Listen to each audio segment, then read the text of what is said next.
everybody. Welcome to Keys to the Kingdom. I'm Marissa, and I hope everybody's having a nice weekend. Today we're going to finish the book of Genesis. And I apologize for last week. We weren't able to do a live video last week to finish our reading, but God's willing, we'll start to get back on track with everything. So last time we were almost at the end of Genesis, and we were discussing Joseph and his brothers coming to Egypt to see him, and we were seeing the fulfillment of the prophecy that was given to Joseph coming true, because God is a keeper of his word.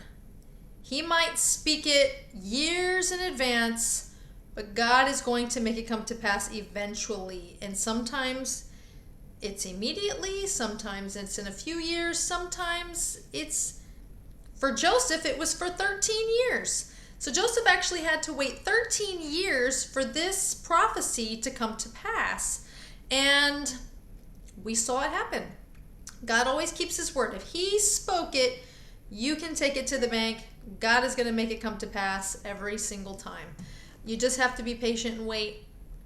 That's part of the process. You have to be patient and wait for him to come through it. It has been said, it's when God's promises intersect with God's timing, and that's when you have God's destiny for you and what he spoke. So we're going to be finishing up with the very end of Genesis. We're going to be wrapping up Genesis, and then we're going to be getting into, hopefully next Shabbat, we're going to be getting into the book of Exodus. And we're going to be reading Genesis chapters 45 through 50 today. And basically, this is where Joseph finally reveals himself to his brothers. And after he reveals himself to his brothers, he finally reunites with his father, Jacob. And it's a beautiful moment for this family. And those are the patriarchs. This is a pivotal moment, and we see moving into the book of Exodus that they do stay in Egypt. So I'm gonna give a little bit of time for everybody to come on. Again, I do apologize for last Shabbat. There's been a lot going on for me recently, and as most of you know, I work a full-time job and I have a side business, and I've been very, very busy with my side business. And so it's very, very, very hard for me to have time. So my only favor that I would ask of you is to pray for me, for God to make more time for me to do more videos. I don't know how that's going to happen, but I keep praying that prayer, so hopefully soon. Let's see here. Is there anything else I wanted to go over before we started reading? I do want to maybe make a little bit of announcement ahead of time. Let me just check my calendar here, because we do have some feast days coming up in the near future. Not the near future, but let's see here. I want to make sure. Okay. Let me just look up these dates, because I just want to give you notice ahead of time to start preparing a little bit, because we're about to come into my favorite season. This is going to be Passover. Is probably my favorite feast day. I actually got saved during a Passover Seder, and it was interesting because Passover is not a Passover Seder is not a place where people are trying to get saved. There's nobody there trying to save you or bring you to the Lord. You're doing the Seder. There's no bringing you to the Lord, but the Holy Spirit was absolutely there, speaking to me, revealing things to me, and absolutely connected with me on Passover. So I am really looking forward to Passover. And Passover this year is going to start Saturday, March 27th. Okay, and before Passover, it's for 7 days, guys. March 27th. So you might want to mark your calendars and just kind of get ready for that, because we're almost a month away. And then Purim is coming up very quickly. Purim is actually this Thursday. This Thursday starts Purim. And I don't know if any of you have ever heard of Purim, if you've ever celebrated Purim. If you do or you haven't, yes or no, just let me know in the comments. I'm curious to know who has heard of Purim. Has anybody heard of the Feast of Purim? This is like Hanukkah. It's not one of the commanded feast days, holy feast days of the Lord. But it is a commemoration of the book of Esther. And the reason it's celebrated is because it was such a miraculous time when Israel was in exile, and these were the ones who were exiled into not the Babylonian exile, but these are the ones that were exiled into Persia. So they were in Persia, and Israel has enemies. And the enemies of Israel do not sleep, and they always are there in the face of Israel, waiting to persecute them. Okay? So we're going to be doing a video, of course, on Purim. So I just want to prepare you, because Purim starts this Thursday. Purim is starting this Thursday, and of course they always all of the feast days, everything, it always starts in the evening. So Thursday night to Friday night is Purim. So I want you to get ready for it, because basically what we're going to do is we're going to read the book of Esther. The book of Esther is the story of Purim, and this is basically just a celebratory time. Typically people will dress up, and they'll the commercialized form of Purim is dressing up in costumes and stuff like that. I don't ever celebrate it that way. I just read the book of Esther and really just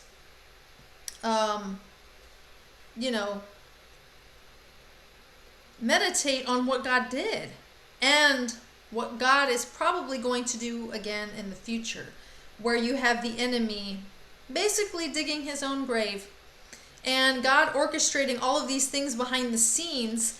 And it's interesting because the book of Esther is the only book in our Bible where God's name is not mentioned.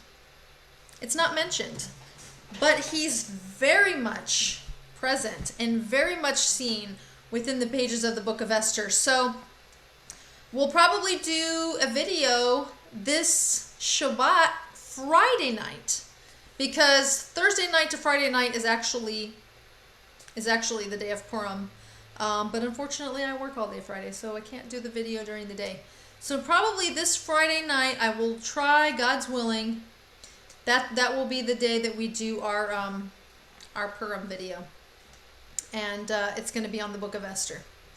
So I just wanted to I want to get you ready for that, because after Esther, after Purim, then we will be getting ready for Passover. Passover, like I just mentioned,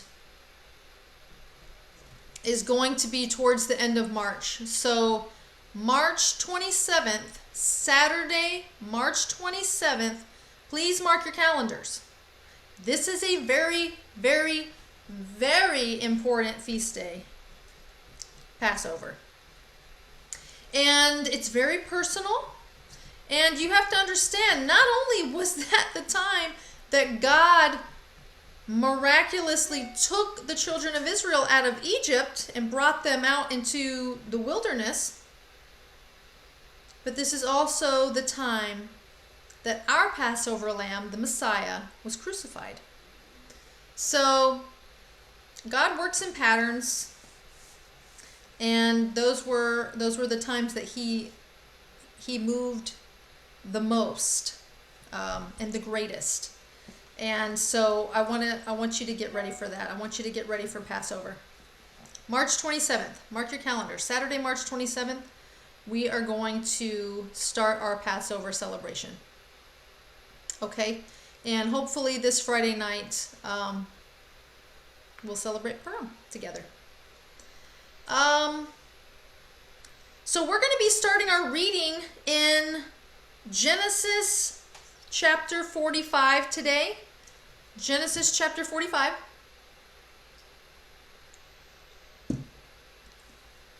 And this is going to be the end of Genesis and the end of the story of Joseph and his family. So let's go ahead and start reading. This is chapter 45 in Genesis, verse 1. And then Joseph could not control himself. And by the way, guys, if you have any questions or comments, please leave them in the comment section below, and we can make this very interactive, okay? If any questions come to your mind, please write them down in the comment section so we can discuss them. I don't want you to be confused, or maybe you have a thought about something, or maybe you have input on something. Just let me know. So then Joseph could not control himself. So this is when all of his brothers are there, okay? And Judah has basically said, Judah has pleaded on the behalf of Benjamin. And Joseph is seeing this. He's seeing Judah plead on the behalf of Benjamin. And so he's so touched because he sees that Judah has changed. Judah is not the same Judah that sold him into slavery. And it's very obvious. And Joseph could not control himself before all those who stood by him. He cried, "Make everyone go out from me." In other words, I can't hold back the tears. Get everyone out because I'm about to boo-hoo in front of everybody. So no one stayed with him when Joseph made himself known to his brothers. So he wanted everyone gone so that he and his brothers were alone. And he wept aloud so that the Egyptians heard it, and the household of Pharaoh heard it. This guy isn't just crying a few tears. He's boo-hooing at the top of his lungs. This is probably something he's been holding inside for 13 years. And Joseph said to his brothers, "I am Joseph. Is my father still alive?" But his brothers could not answer him, for they were dismayed at his presence. See, remember, he was 17 years old when he was sold into slavery. And now he's dressed as an Egyptian. So Egyptians, they shave all their hair. They have Egyptian garb. A lot of Egyptians, they wore makeup. Even the males wore makeup. And so they don't recognize him. They don't see him as being Joseph at all. He doesn't look like Joseph at all. So Joseph said to his brothers, "Come near to me, please." And they came near, and he said, "I am your brother Joseph, whom you sold to Egypt. And now do not be distressed or angry with yourselves because you sold me here." He's in so much awe because he has seen God's promise come to pass, and he sees this is why God did it. when you see God's purpose for what has happened to you, immediately you have complete forgiveness for what was done to you, because now you know that God's hand was in it. And once you know that, it's like there like can't be any anger, there can't be any bitterness, because you see that God had a purpose, and that just releases you from any of that. So Joseph is saying, "For God sent me before you to preserve my life. For the famine has been in the land these 2 years, and there are yet 5 years in which there will be neither plowing nor harvest. And God sent me before you to preserve for you a remnant on earth, and to keep alive for you many survivors. So it was not you who sent me here, but God." Joseph is totally connected to God's purpose and his will. Totally connected to God's will. When something happens to you, if you're not connected to God, or you're not trying to see things from a spiritual perspective, that's when anger, jealousy, bitterness, hatred, all of these things bitterness is going to be in your heart, because you're looking at them from a surface level. You're not looking at them from God's point of view. And perhaps it's not time for you to even see God's purpose yet. Maybe you're not, he doesn't always reveal it from the get-go, like he did with Joseph. And that's why it's so important to stay in the Spirit, so you can see God's hand moving, even in those circumstances that look to be very negative. So it was not you who sent me here, but God. He has made me a father to Pharaoh, and lord of all his household, and ruler over all the land of Egypt. Hurry and go up to my father and say to him, 'Thus says your son Joseph, God has made me lord of all Egypt. Come down to me, do not tarry.'" Like, I just want to cry reading that, because I can just imagine Joseph saying, wow, God is finally bringing to pass, "Hey, Crystal, no worries, my dear. I'm just glad you were able to make it. God is bringing to pass everything he said to me, completely wipes out everything that was done to him. And now he wants to see his father. I mean, he was very close to his father, and his father loved him very much. You shall dwell, now he's telling them, you shall dwell in the land of Goshen. And I want you to remember this land of Goshen, because this is going to be very important moving on later on in Exodus. And it might be even a little bit prophetic, this land of Goshen. You shall dwell in the land of Goshen, and you shall be near me, you and your children and your children's children, and your flocks, your herds, and all that you have. There I will provide for you, and for there are yet 5 years of famine to come, so that you and your household and all that you have do not come to poverty. And now your eyes see, and the eyes of my brother Benjamin see. So now he's saying to them, now you see.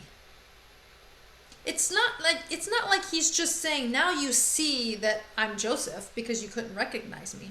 No, he's saying, now you see. Now you see what God was doing. Now God is opening your eyes to see what his purpose was. And they're like, probably mind blown. I'm sure they were mind blown, like, OMG.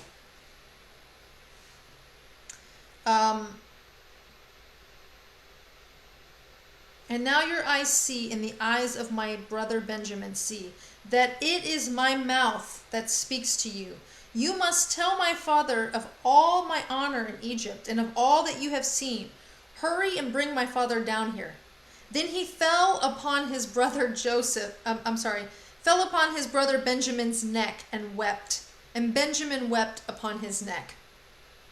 Now remember, Benjamin was all of the other brothers were his half brother, but Benjamin was his only brother from Rachel. So they were full, they had the same father and mother. And he kissed all his brothers and wept upon them. After that, his brothers talked with him. Oh, I'm sure they were talking. I'm sure there was a lot of talking going on, like, oh my gosh, like, God did this. Like, how did this happen? Like, we sold you into slavery and you got sold to Egypt. Like, how did you end up here in this position? I bet you they were just like, oh my goodness, look what God has done. Look at Joseph. He's almost as high as Pharaoh. When the report was heard in Pharaoh's house, Joseph's brothers have come, it pleased Pharaoh and his servants. So keep in mind, this Pharaoh that was Pharaoh at the time didn't have any problem with Hebrews. They were perfectly okay with Joseph. He was perfectly okay with his brothers. And Pharaoh says to Joseph, say to your brothers, do this, load your beasts and go back to the land of Canaan, and take your father and your households and come to me, and I will give you the best of the land of Egypt, and you shall eat the fat of the land. He has no problem with Hebrews. He's going to provide for them. He's going to give them a land, and he's going to give them the best of the land. And you, Joseph, are commanded to say, do this, take wagons from the land of Egypt for your little ones and for your wives, and bring your father and come. Have no concern for your goods, for the best of all the land of Egypt is yours. Not only is God saving them from the famine by what he orchestrated with Joseph, but now they're going to inherit all of this wealth. Okay? And this Pharaoh has no problem with that. We're going to see later on that the Pharaoh that comes to power is not the same Pharaoh. And we're going to see that he's from a completely different bloodline. And I'm going to bring in some extra biblical texts to show you that. But that's when we get into the book of Exodus. But I just want to point out here that this Pharaoh had no problem with Hebrews. There was no beef. So they are getting all of this wealth. The sons of Israel did so, and Joseph gave them wagons according to the command of Pharaoh, and gave them provisions for the journey. To each and all of them he gave a change of clothes, but Benjamin he gave 3 shekels of silver and 5 changes of clothes. So Benjamin was also obviously favored here. To his father he sent as follows. So to his father,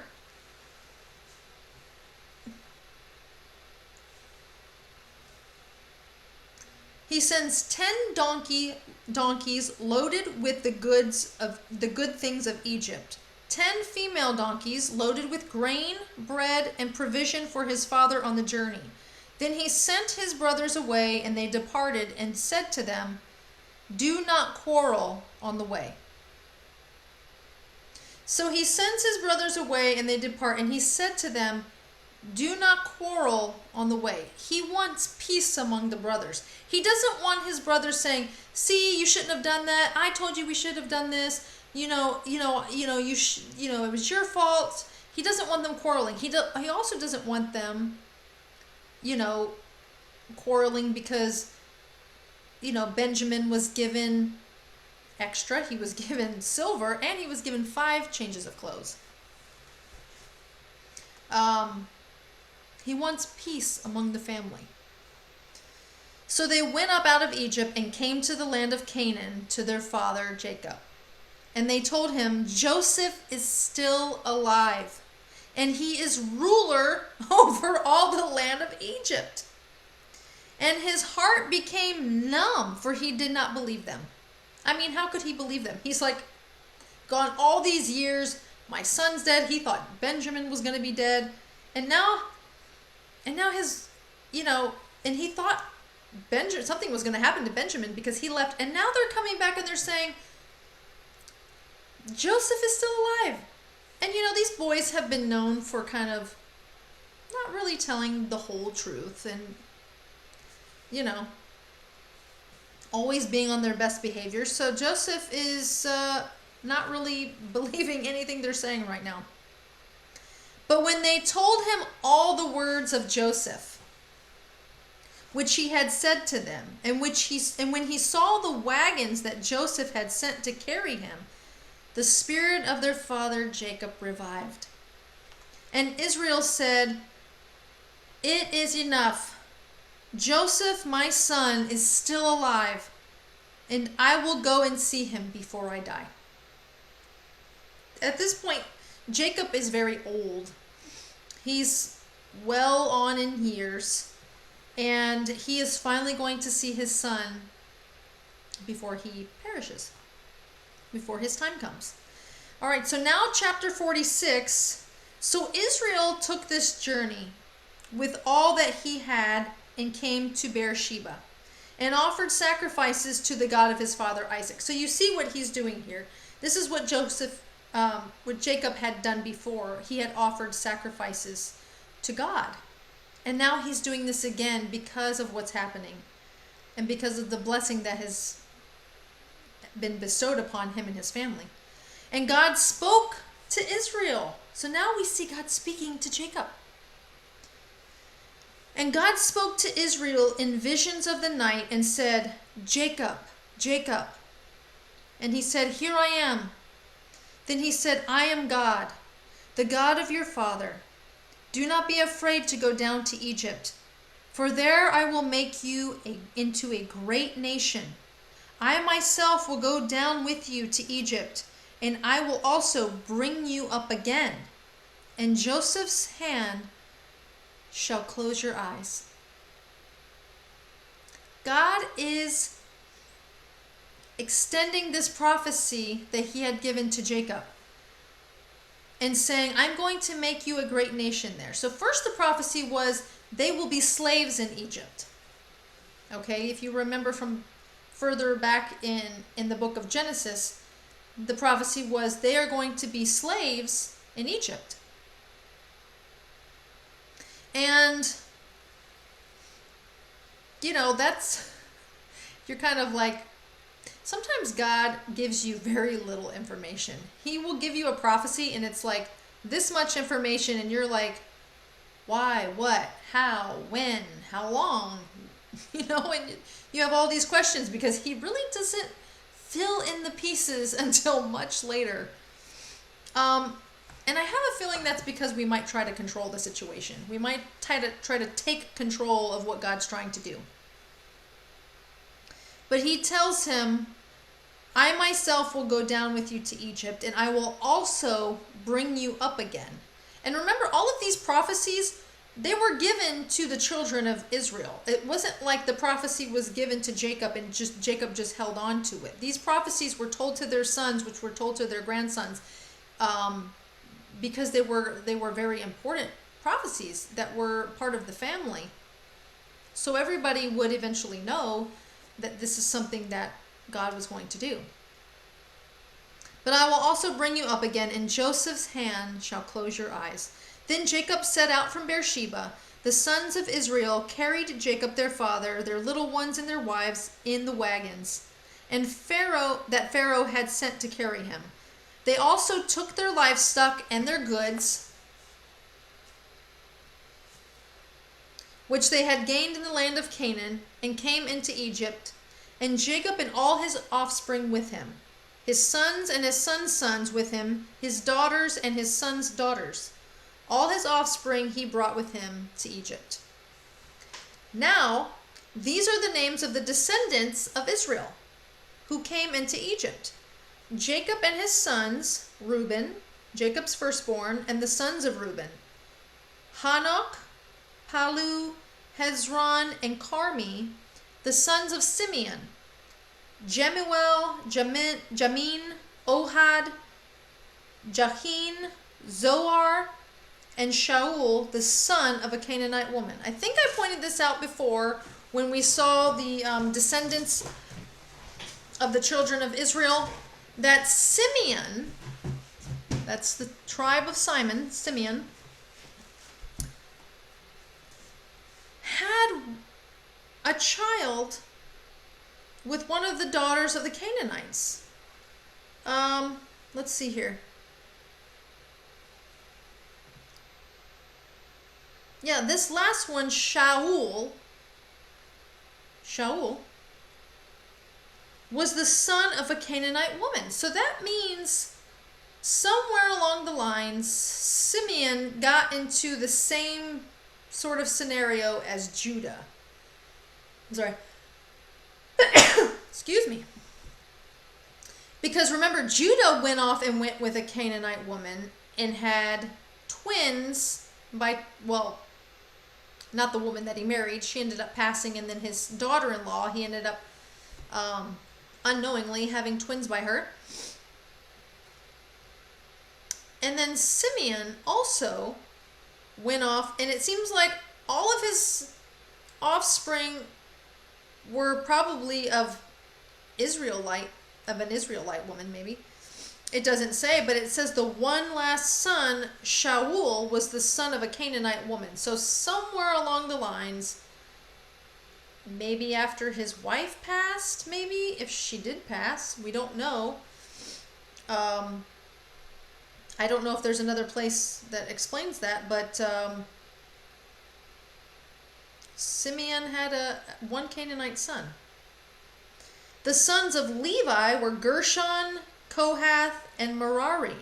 The sons of Judah were Onan, Shelah, Perez, and Zerah. So you see that the scriptures are considering his grandsons. Oh no, I'm sorry. They're considering the sons that he had with his wife, and they're considering the sons that he had with Tamar, which would be Perez and Zerah. But and Onad had died in the land of Canaan. So and Onad were the two that died while he was in Canaan. Those were the two from his wife. And the sons of Perez, okay, so remember, Perez is the line of the Messiah. The sons of Perez were Hezron and Hamul. The sons of Issachar were Tola, Puvah, Yob, and Shimron. The sons of Zebulun were Zered, Elon, and Jalil. These are the sons of Leah, whom she bore to Jacob in Padan Haran, together with his daughter Dinah. Altogether, his sons and his daughters numbered 33. The sons of Gad were Ziphion, Haggai, Shuni, Ezbon, Eri, Arodi, and Areli. The sons of Asher were Imnah, Ishva, Ishvi, Beriah, with Sarah their sister. So Sarah, Asher had a daughter named Sarah, and that's Sarah with an E, Sarah. And the sons of Beriah, so Beriah was one of the sons of Asher. The reason I'm taking time to go through these names is because you want to keep track of these names, because later on, one of these names is going to come up, and it's going to make a bigger impact if you know who that person is and where they came from. It makes the story make more sense. If you're just reading and you don't know who the people are, you're not really getting a fuller understanding of what's going on. So the sons of Berah, which was the son of Asher, were Eber and Malchalel. These are the sons of Zilpah, whom Laban gave to Leah his daughter, and these she bore to Jacob, 16 persons. The sons of Rachel, Jacob's wife, were Joseph and Benjamin. And to Joseph in the land of Egypt were born Manasseh and Ephraim, who Asenath, the daughter of Pontiphera, the priest of Onan, bore to him. And the sons of Benjamin were Bela, Becher, Ashbel, Gera, Naaman, Ehi, Rosh, Mupim, Hupim, and Ard. Boy, they had some interesting names, didn't they? And these are the sons of Rachel, who were born to Jacob. 14 persons in all. The son of Dan, Hushim. The son of Naphtali, Jazil, Guni, Jezer, and Shilem. These are the sons of Bilhah, whom Laban had given to Rachel. So they're showing you the sons of Rachel, Leah, and then their two handmaidens. All the persons belonging to Jacob who came into Egypt, who were his own descendants, not including Jacob's wives, were 66 persons in all. And all the sons of Joseph, who were born to him in Egypt, were 2. And all the persons of the house of Jacob who came into Egypt were 70. So basically, all the people who came with Jacob were 70. Sometimes these numbers are important, and I just want to get you in the habit, like we were going through the names just now, that when you go further into the Bible, if you see a name and you don't know who that person is, go back and read the genealogies, because more than likely they're going to be in those genealogies, so you know who that person is and who they came from. Okay? So now Joseph and Jacob are going to be reunited. Chapter 28 says, "And he had sent Judah ahead of him to Joseph to show the way before him in Goshen. And they came into the land of Goshen. Then Joseph prepared his chariot and went up to meet Israel his father in Goshen. He presented himself to him and fell on his neck and wept on his neck a good while." You see that? He wept a good while.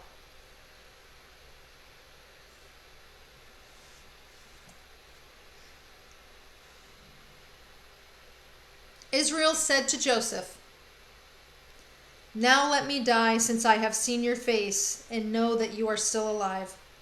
Joseph said to his brothers and to his father's household, "I will go up and tell Pharaoh, and will say to him, my brothers and my father's household, who were in the land of Canaan, have come to me, and the men are shepherds, for they have been keepers of livestock, and they have brought their flocks and their herds and all that they have." So you see, this is what they did. They were shepherds. They were flock herders. "When Pharaoh calls you and says, 'What is your occupation?' you shall say, 'Your servants have been keepers of livestock from our youth even till now, both we and our fathers, in order that you may dwell in the land of Goshen. For every shepherd is an abomination to the Egyptians." Okay, so check this out. This is what he says. This is interesting. I don't want to miss this.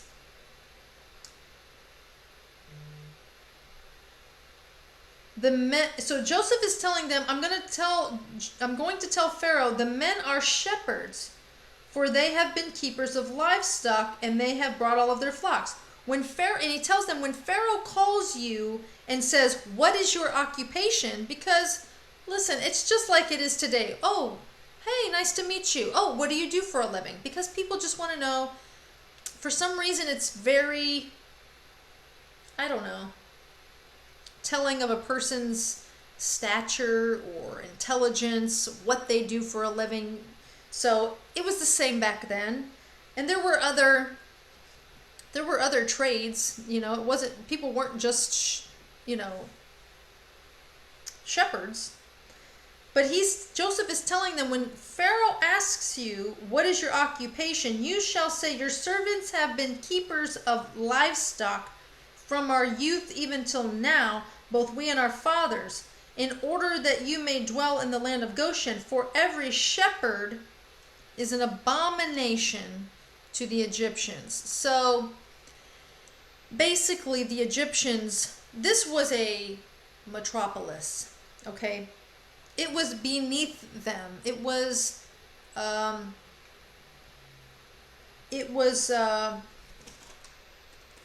dirty, poor job for someone to be a shepherd.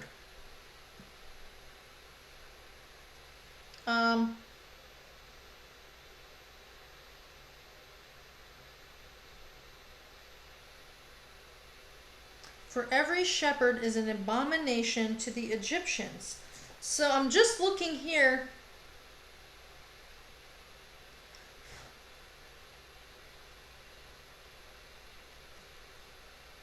So this word, when it says is an abomination to the Egyptians, is the same word that's used in chapter 43, verse 32, to describe Joseph's refusal to eat bread with the Hebrews. Both customs signified the Egyptians' racial exclusiveness. So I actually need to correct myself. This Pharaoh didn't have any problem with the Hebrews because of Joseph. But the Egyptians did not eat with Hebrews because it was considered an abomination. It was, okay, so Hebrews, just think of Hebrews back then as being farmers. And like he's saying here, they're shepherds. It's almost like us today in America thinking of the Amish. You know, they farm and they keep livestock.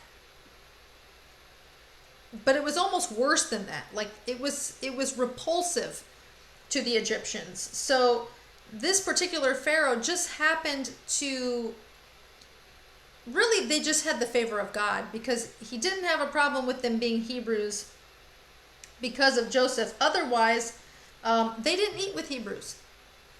They didn't eat with Hebrews, and there was a type of racial exclusiveness, which is why they didn't eat with them, and they did not like shepherds.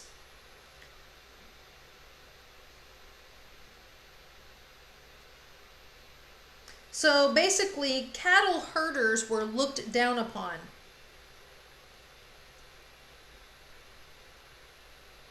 And they were normally forced to live in the northern marshes, far away from the general population. So those type of people, the farmers, the sheep herders, the people who kept livestock, were considered to be poor, not really intelligent, and they were kept away from the general population.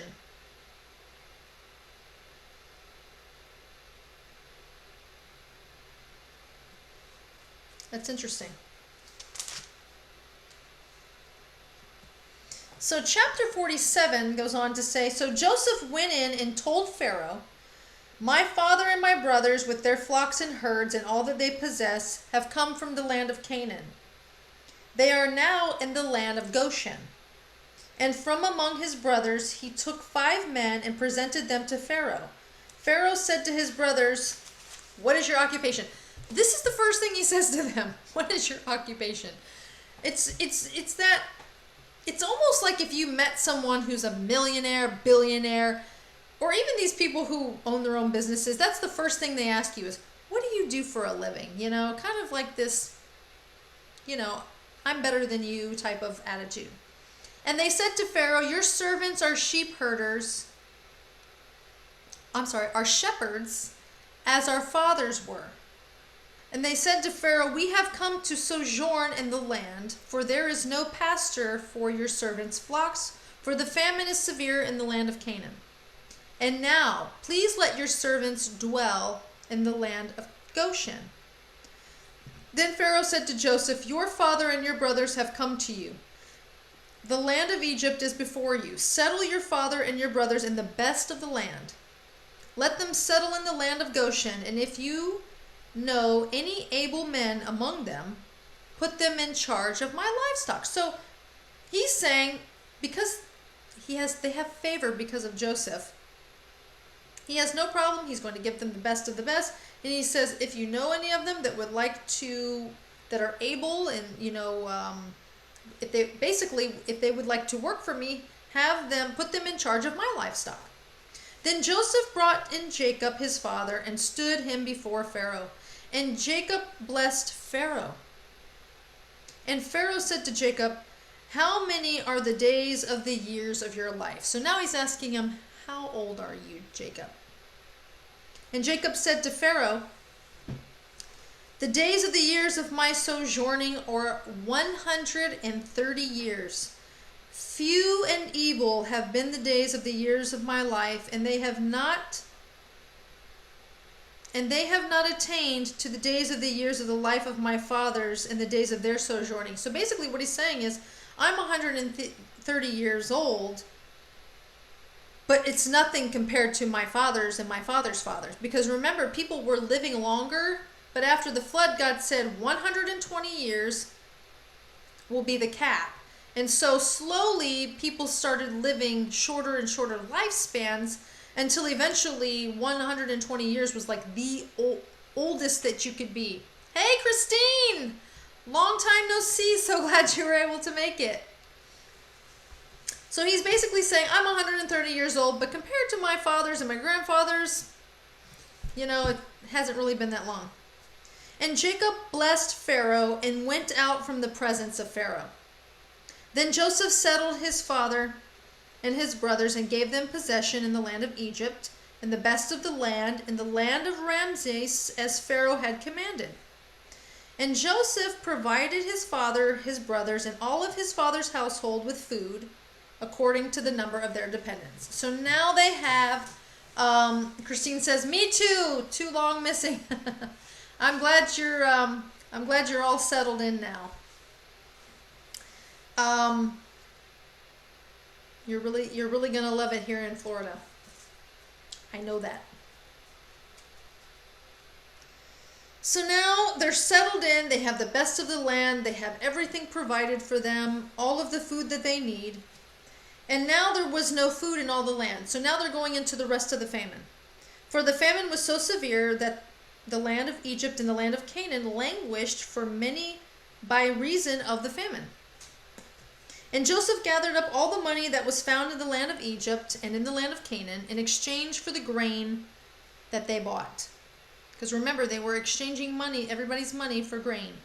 And Joseph brought the money into Pharaoh's house. And when the money was all spent in the land of Egypt and in the land of Canaan, all the Egyptians came to Joseph and said, give us food.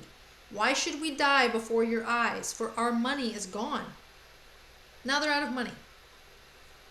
And Joseph answered, give your livestock and I will give you food in exchange for your livestock, if your money is gone. So they brought their livestock to Joseph, and Joseph gave them food in exchange for the horses and flocks and herds and donkeys. He supplied them with food in exchange for all their livestock that year. So this is kind of bad, because imagine the government, who was supposed to be collecting taxes to take care of the people, which they were not doing back then. This was not the type of government that we have today. But imagine the government collecting all of this grain, and they collect taxes from you, and instead of just taking care of you, they're taking your money, and now you're out of money, and now they're taking all your livestock. So basically everything you have is going to the government in exchange for food.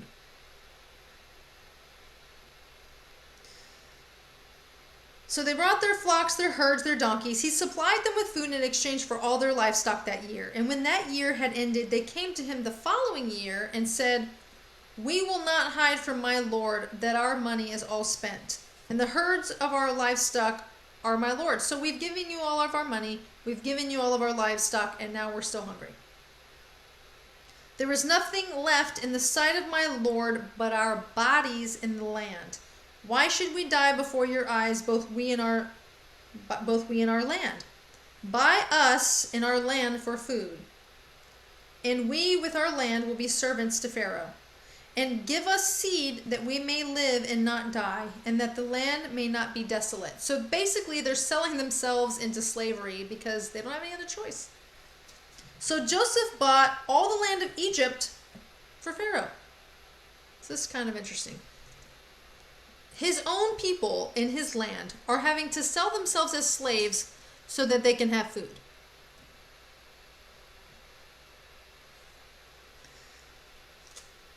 So Joseph bought all the land of Egypt for Pharaoh, for all the Egyptians sold their fields because the famine was so severe. The land became Pharaoh's. So now the government has taken all their money, all their livestock, and now they're taking all their land in exchange for the food. The land became Pharaoh's. As for the people, he made servants of them from one end of Egypt to the other. Only the land of the priests he did not buy, for the priests had a fixed allowance from the Pharaoh and lived on allowance that Pharaoh had gave them. Therefore, they did not sell their land. So when he says the priests, he's talking about the Egyptian priests are the only ones that did not have to sell their land.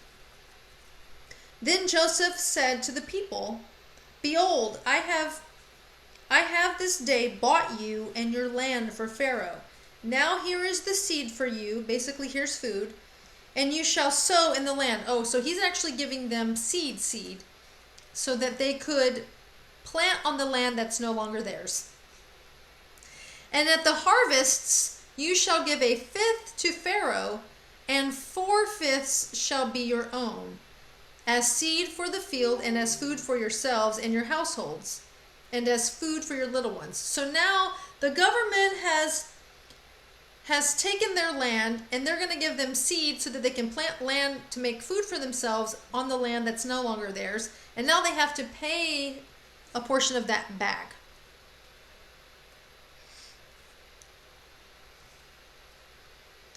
And they said, "You have saved our lives. May it please my Lord, and we will be servants to Pharaoh." So Joseph made it a statute concerning the land of Egypt, and it stands to this day, that Pharaoh should have a fifth, and the land of the priests alone did not become Pharaoh's. So now they were always required to give a fifth back to Pharaoh.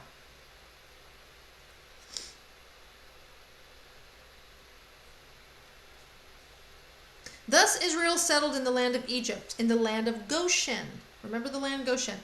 And they gained possessions in it, and were fruitful and multiplied greatly.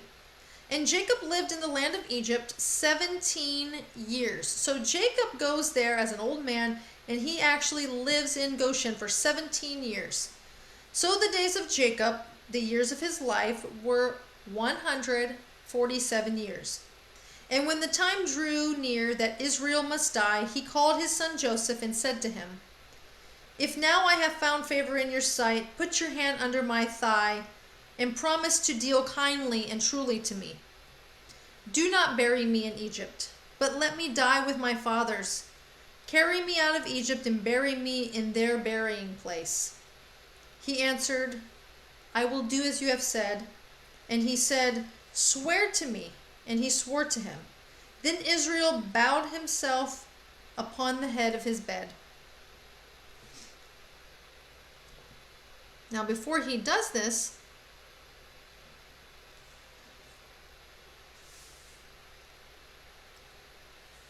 Jacob is going to, before he dies, he's going to bless Ephraim and Manasseh. And this is a very important prophetic blessing. So chapter 48 says, "After this, Joseph was told, 'Behold, your father is ill.'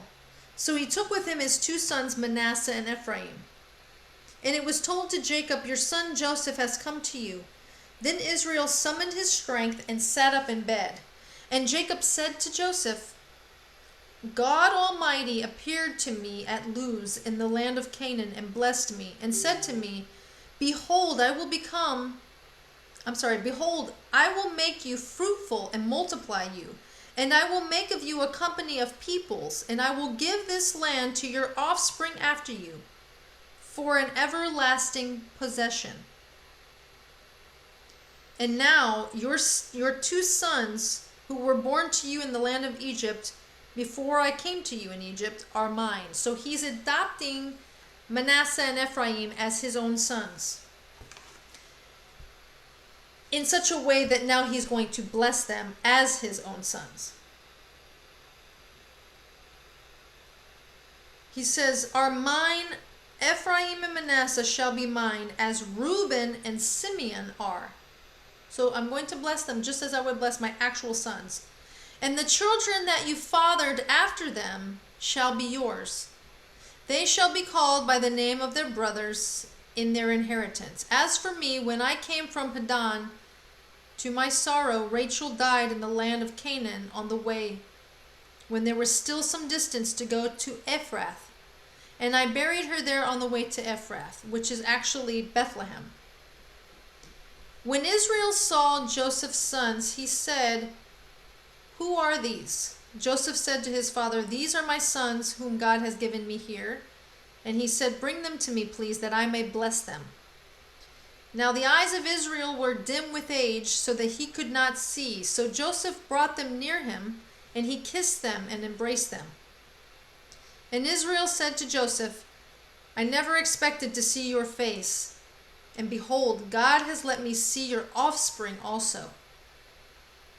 Then Joseph removed them from his knees, and he bowed himself with his face to the earth. And Joseph took them both, Ephraim in his right hand, towards Israel's left hand, and Manasseh in his left hand towards Israel's right hand, and brought them near. And Israel stretched out his right hand and laid it on the head of Ephraim, who was the younger. Remember, there was this, Isaac was the youngest, Jacob was the youngest, Joseph was the youngest, Rachel was the youngest. So what Jacob is about to do here is give the firstborn blessing to the secondborn. And laid it on the head of Ephraim, who was the younger, and his left hand on the head of Manasseh, crossing his hands. For Manasseh was the firstborn. And he blessed Joseph and said, the God before whom my fathers Abraham and Isaac walked, the God who has been my shepherd all my life long to this day, the angel who has redeemed me from all evil, bless the boys. And in them let my name be carried on, and the name of my fathers Abraham and Isaac. And let them grow into a multitude in the midst of the earth.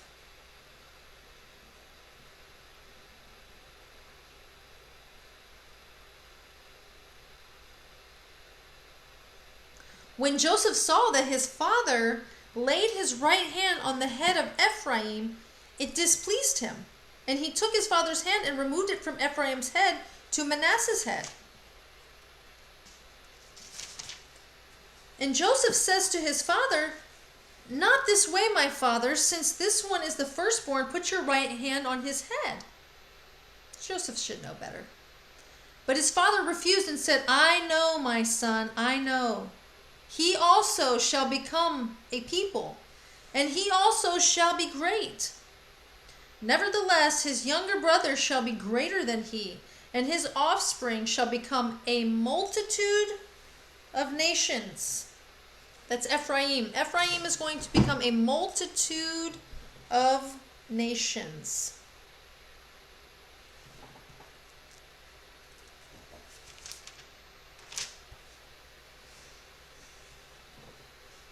So he blessed them that day, saying, by you Israel will pronounce blessings, saying, God make you as Ephraim and as Manasseh. So basically, Israel as a nation would be blessing their children, saying, may God make you as Ephraim and Manasseh. Thus he put Ephraim before Manasseh. Then Israel said to Joseph, behold, I am about to die. But God will be with you and bring you again into the land of your fathers. So he's telling him the prophecy that God told him. He will bring you again into the land of your fathers. Moreover, I have given to you rather than to your brothers, one mountain slope that I took from the hand of the Amorites with my sword and with my bow. And now Jacob blesses his sons. In chapter 49 it says, then Jacob called his sons and said, this is very prophetic, guys. These blessings are very prophetic, and they're very important to know these blessings. Jacob said to his sons and said, gather yourselves together that I may tell you what shall happen to you in the days to come. Okay? So he blessed Ephraim and Manasseh, saying, they shall become a multitude of nations. Well, that was for Ephraim. Ephraim shall become a multitude of nations. So he blesses them. And now he's about to tell them what shall happen to them in the days to come.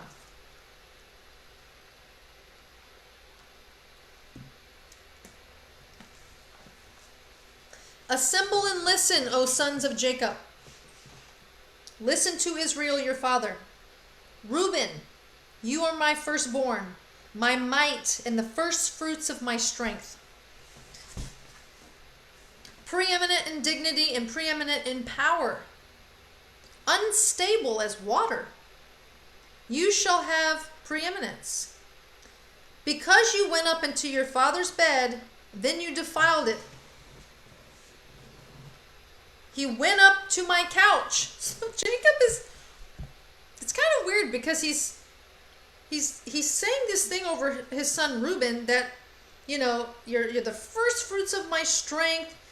You have got dignity and power, but you're unstable as water, son. You went up into your father's bed, because remember, Reuben slept with, I think it was Zilpah that he slept with. Bilhah or Zilpah, one of Jacob's wives, that were one of the two handmaidens of Rachel and Leah. Reuben slept with them. So he's like, you've got power and you've got dignity, but son, you're unstable. You slept with one of my wives. You went up into my couch. You defiled it. And that was it. That's all I told Reuben. And then Simeon and Levi are brothers, weapons of violence with their swords. Because remember, Simeon and Levi are the ones that went up and killed all of the Canaanites who were who they tricked. Basically, they told them to circumcise themselves, and while they were still in pain, they went up and slaughtered all of them. And so Jacob is actually reminding them of that. He says, weapons of violence are their swords. Let my soul not come into their counsel. Oh, my glory, be not joined to their company. For in their anger they killed men, and in their willfulness they hamstrung oxen. Cursed be their anger, for it is fierce, and their wrath, for it is cruel. I will divide them in Jacob and scatter them in Israel. So that is actually what happens. So good morning, Raheem. So glad you were able to make it, sweetie. And that is actually true. And I don't know that we see that as much with Simeon, but apparently that would have happened because he's prophesying that here. But I will divide them in Jacob and scatter them in Israel. Because remember, Levi becomes priests. And the tribe of Levi was not given any land in the land of Israel when they go into the land. And the tribe of Levi, basically you had Levite priests scattered into every single tribe. So they didn't have their own land. Like there wasn't the land of Levi. Like you had the land of Judah and Issachar and Zebulun. Levi was scattered into all the tribes. And apparently this is also happening with Simeon, even though we don't see that really, because Simeon, the tribe of Simeon, is actually going to stay with the southern tribe. Okay, we're gonna go ahead and continue. I apologize. The internet kicked me off. I had to reconnect. I hope you can hear me. I hope everything's fine. Okay, so back to the blessings. So Judah, remember Judah, who sold Joseph into slavery, but has now changed. And now listen to this prophecy from Jacob to his son Judah. Judah, your brothers shall praise you. Your hand shall be on the neck of your enemies. Your father's son shall bow down before you. Judah is a lion's cub. From the prey, my son, you have gone up. He stooped down, he crouched as a lion and as a lioness. Who dares rouse him? The scepter shall not depart from Judah, nor the ruler's staff from between his feet. Okay, thank you, Kelly. Thank you for letting me know. So the scepter shall not depart from Judah. This is where Jacob is giving the prophecy that the kingship shall not depart from Judah, or the ruler's staff from between his feet, until tribute comes to him. Until tribute comes to him. And to him shall be the obedience of the people. So right now, he is saying to Judah, they're going to come and bow down before your feet. You are going to be king in the land of Israel. The king shall come from your tribe. Binding his fowl to the vine and his donkey's colt to the choice vine, he has washed his garments in wine and his vesture in the blood of grapes. His eyes are darker than wine, and his teeth are whiter than milk. That's interesting. That's interesting because that is a very long telling prophecy that's given to Judah here. And then to Zebulun, Zebulun shall dwell on the shore of the sea. Zebulun became a sea people. And he shall become a haven for ships, and his brothers shall be at Sidon. Issachar is a strong donkey, crouching between the sheepfolds. He saw that a resting place was good, and that the land was pleasant. So he bowed his shoulder to bear, and became a servant. So this is interesting. Issachar says, he saw that a resting place was good and that the land was pleasant, and he bowed his shoulder to bear and became a servant at forced labor. So is Jacob prophesying that Issachar is going to be going into slavery? Became a servant at forced labor. Dan shall judge his people as one of the tribes of Israel. So the judges actually come from the tribe of Dan. So in the kingdom of Israel, you had the kings, the kingly line, and then you had the judges who were judging. The judges came from the tribe of Dan. Dan shall be a serpent in the way, a viper by the path, that bites the horse's heels, so that his riders fall backwards.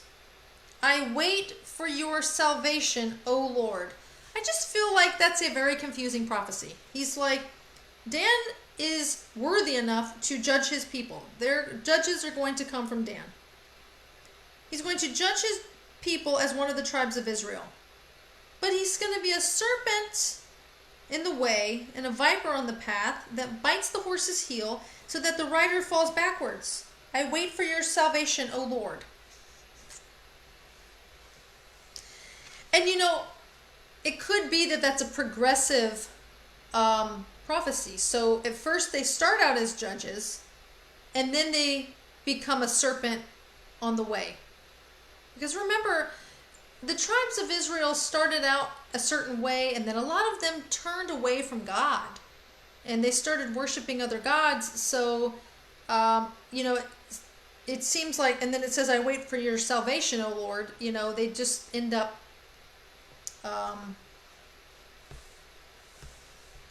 so he starts out as judges, and then they become evil serpents, and then they're waiting for the Lord's salvation. It sounds like it's a progressive prophecy. Raiders shall raid Gad, but he shall raid at their heels. Okay. Asher's food shall be rich, and he shall yield royal delicacies. Naphtali is a doe let loose that bears beautiful fawns. Interesting.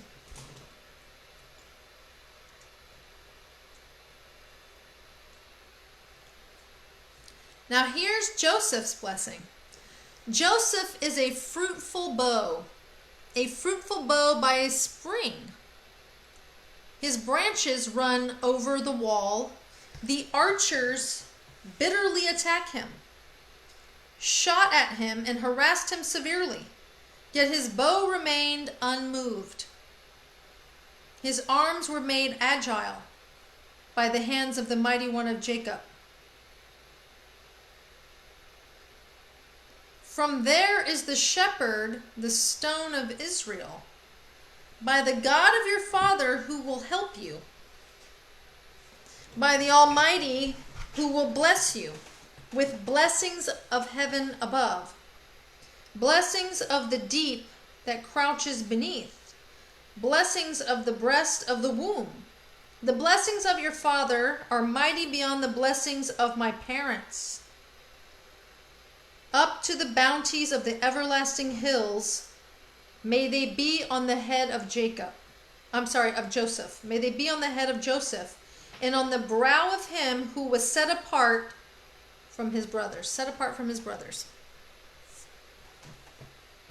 And then last but not least is Benjamin. Benjamin is a ravenous wolf, in the morning devouring the prey, and at evening dividing the spoil. It's interesting, these prophecies that he's prophesying. So verse 28, all these are the 12 tribes of Israel. This is what their father said to them as he blessed them, blessing each with the blessing suitable to him. This is what he felt was coming from the Lord for his sons. Then he commanded them and said to them, I am to be gathered to my people. Bury me with my fathers in the cave that is in the field of Ephron the Hittite, in the cave that is in the field of Machpelah, to the east of Mamre in the land of Canaan, which Abraham bought with the field from Ephron the Hittite to possess as a burying place. And they buried Abraham and Sarah his wife. There they buried Isaac and Rebekah his wife, and where I buried Leah. The field and the cave that is in it were bought from the Hittites. Remember, this is the cave that Abraham said, I'm not going to take for free, I'm going to purchase from you. And so Jacob is reiterating the fact that Abraham bought this cave, so it is theirs. When Jacob finished commanding his sons, he drew up his feet into the bed and breathed his last and was gathered to his people. All right, last chapter, guys, chapter 50. Then Joseph fell on his father's face and wept over him and kissed him. And Joseph commanded his servants and physicians to embalm his father.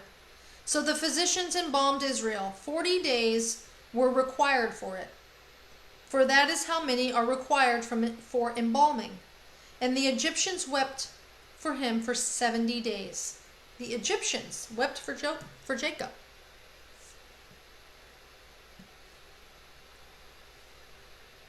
And when the days of weeping for him were past, Joseph spoke to the household of Pharaoh, saying, If now I have found favor in your eyes, please speak in the ears of Pharaoh, saying, My father made me swear, saying, I am about to die in my tomb that I have hewn out for myself in the land of Canaan. There shall you bury me.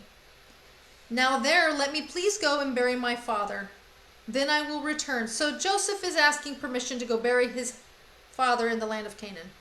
Then Pharaoh answered, Go up and bury your father, as he made you swear. So Joseph went up to bury his father. With him went up all the servants of Pharaoh, the elders of his household, and all the elders of the land of Egypt, as well as all the household of Joseph and his brothers. his father's household. Only their children and their flocks and their herds were left in the land of Goshen. And there went up with him both chariots and horsemen. It was a very great company. When they came to the threshing floor of Atad, which is beyond the Jordan, they lamented there with a great and grievous lamentation, and he made a mourning for his father for 7 days. And this is where you get the Jewish custom of mourning for someone for 7 days. It's called sitting Shiva, because Shiva is the number for 7. And you basically, when somebody dies, you mourn for them for 7 days. And there's 7 days that you're not working, you're not doing anything. You're just mourning for this person, you know, possibly talking about, you know, their life and, you know, maybe going through photo albums or something like that. But this is still a custom to this day, mourning for someone for 7 days.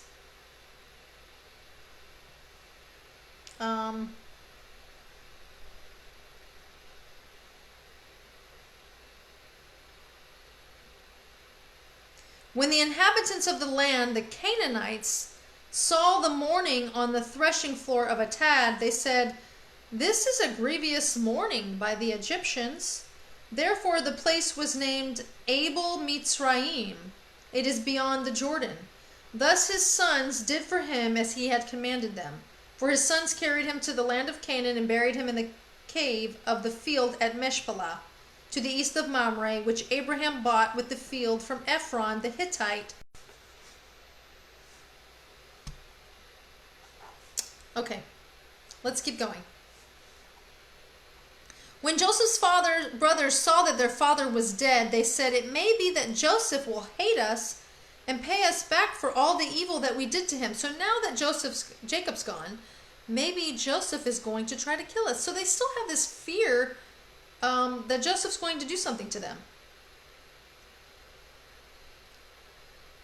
So they sent a message to Joseph saying, "Your father gave us this command before he died." So now they're telling him, Jacob said this to us before he died. "Say to Joseph, please forgive the transgression of your brothers and their sin, because they did evil to you. And now please forgive the transgression of the servants of the God of your father." Joseph wept when they spoke this to him. He's crying because they still think that he wants to enact vengeance on them or revenge. His brothers also came and fell down before him and said, "Behold, we are your servants." But Joseph said to them, "Do not fear, for I am in the place of God." For am I in the place of God? It's like they just don't get it as much as Joseph. I'm so sorry, guys. We keep having all of this trouble. And I'm trying to end the video here, and it's just not working. Okay, this is the last paragraph. This is the very end of Genesis, okay? So I'm going to just reread this part because I don't know if it got cut off or not. So here are to bring it about that many people should be kept alive. Now, remember, this is 17 years later after Jacob came to live in the land of Egypt. 17 years later, and they're still thinking that he's... So now Joseph remained in Egypt, he and his father's house. Joseph lived 110 years, and Joseph saw Ephraim's children of the 3rd generation. So his grandchildren and his great-grandchildren. And the children also of Machir, the son of Manasseh, were counted as Joseph's own. And Joseph said to his brothers, "I am about to die, but God will visit you and bring you up out of the land of Egypt, the land that he swore to Abraham, Isaac, and to Jacob." And then Joseph made the sons of Israel swear, saying, "God will surely visit you, and you shall carry up my bones from here." So Joseph died, being 110 years old, and they embalmed him, and he was put into a coffin in Egypt. So Joseph dies in the land of Egypt, and he swears to have them take his body back to where his fathers are buried. Okay? But as for now, they embalm him and he's kept in a coffin in Egypt basically until later on they end up taking him out. So this Friday, I'm hoping this Friday or either this coming Friday night, hopefully we'll do a video on Purim, like I talked about in the beginning of this video. Purim is coming up. It's from Thursday night to Friday night is Purim. And Purim is the story of Esther. And the reason that we keep we keep this feast, sort of a feast to you can call it a holiday of Purim, it's not one of the commanded holy days. It's not one of the Moedim, which are the appointed times of God.